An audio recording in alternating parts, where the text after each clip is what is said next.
Alright, so today is chapters 13 and 14. Chapter 13, Ripples.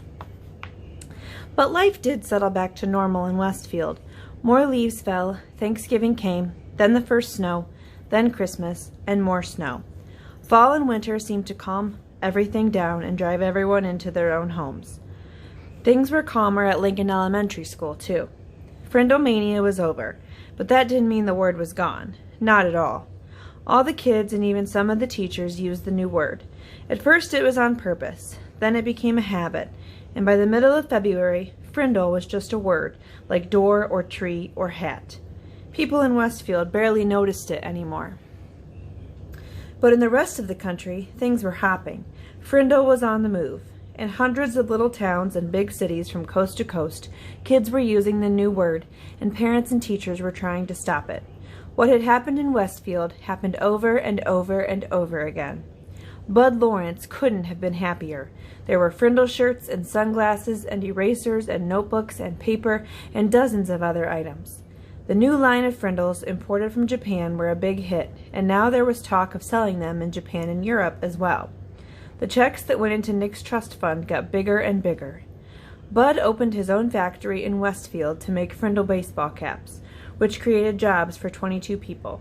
And in March, the town council voted to put up a little sign on the post below the town's name along Route 302. It said, "Home of the original Frindle." And Mrs. Granger? She seemed to have given up, or perhaps she had been ordered to. No one knew. Her poster about the forbidden word had quietly disappeared from the bulletin board, and kids were not staying after school writing sentences anymore. It was business as usual, except for one thing. Everyone in 5th grade got at least one word wrong on his or her spelling test each week. Every week, the first word at the top of Mrs. Granger's list was pen, and each Friday during the spelling test, every kid spelled it Frindle.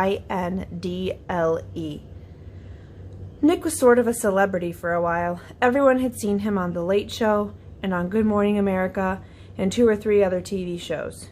John and Chris and all his friends kept asking what it was like to ride in a limousine. After a week or two, though, it was old news, and everyone seemed to forget it and move on.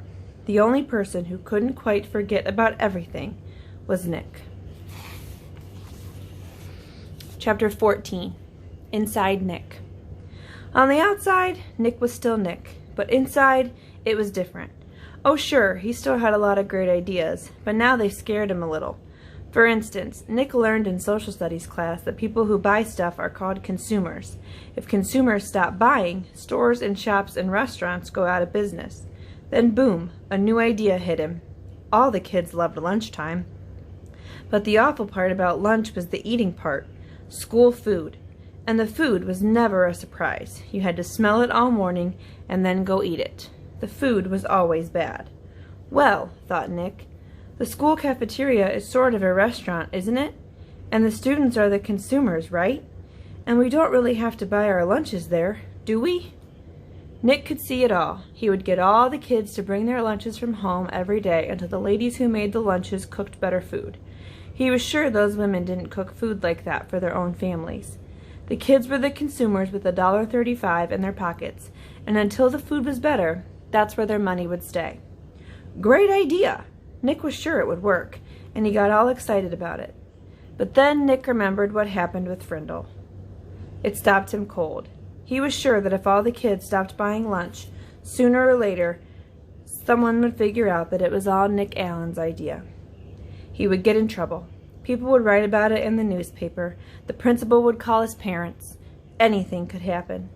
So for the first time in his life, Nick kept a good idea to himself. He never even told John or Chris. And that changed Nick. His mom was the first to notice. "Are things okay at school, honey?" she asked one day in early March. He had seemed kind of down, a little sad. It worried her. "Sure," said Nick. "Everything's fine." "Everything's okay with your friends? They haven't been hanging around here very much." "Mom, honest, everything's fine. It's winter. Everyone's really busy with hockey and basketball. That's all." And Nick went to his room and shut the door. Mrs. Granger noticed the change too. The clever little rascal who had looked her in the eye and said, "But I really didn't have a Frindle with me." That boy wasn't in her class anymore. Now a quieter, more careful Nicholas Allen came into class every day. He did all his work perfectly, didn't speak unless she called on him, and didn't laugh and joke with his friends like he used to. School would be over in a few months, and it seemed like there was nothing she could do to help him. Toward the end of the year, Nick remembered the letter that Mrs. Granger had asked him to sign on the back when the Frindle business was getting started. The chess game was over, so he was expecting to get that letter from Mrs. Granger any day. But all spring it didn't come, so he thought she must have forgotten about it. Nick was afraid to bring it all up again, but he was dying of curiosity. So on the last day of school, Nick knocked on Mrs. Granger's classroom door. She was straightening up the textbooks on the bookcases below the windows.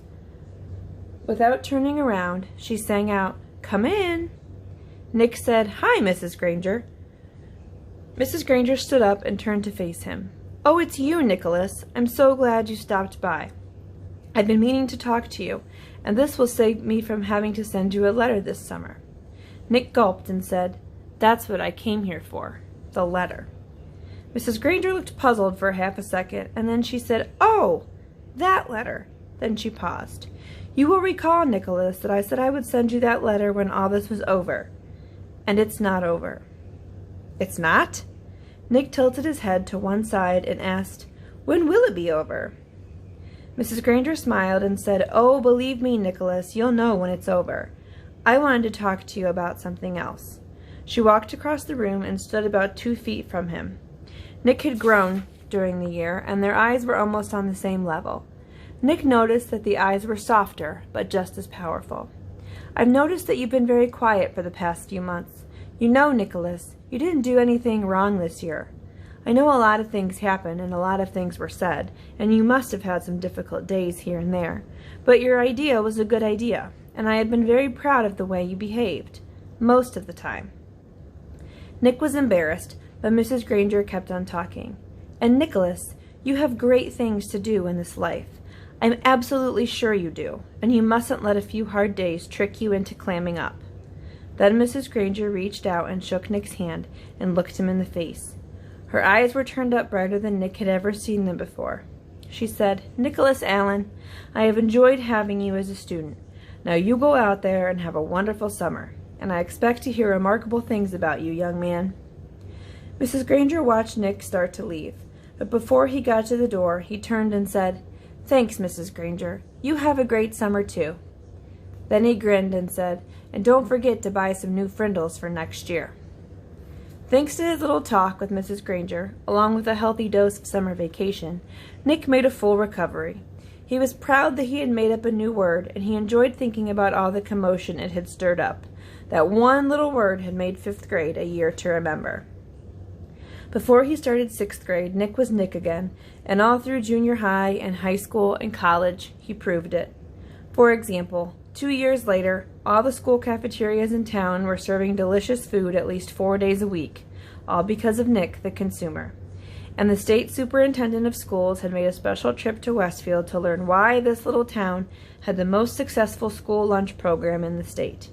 And in high school, well, the stories about Nick's other adventures could go on and on and on. But that would delay the end of the story, the one that started when Nick was in 5th grade. Because the end of this story came later, 10 years later. And what was happening to Nick's word during those 10 years?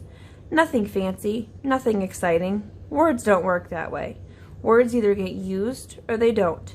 And Frindle was being used more and more. It was becoming a real word. And tomorrow we will see how the story ends.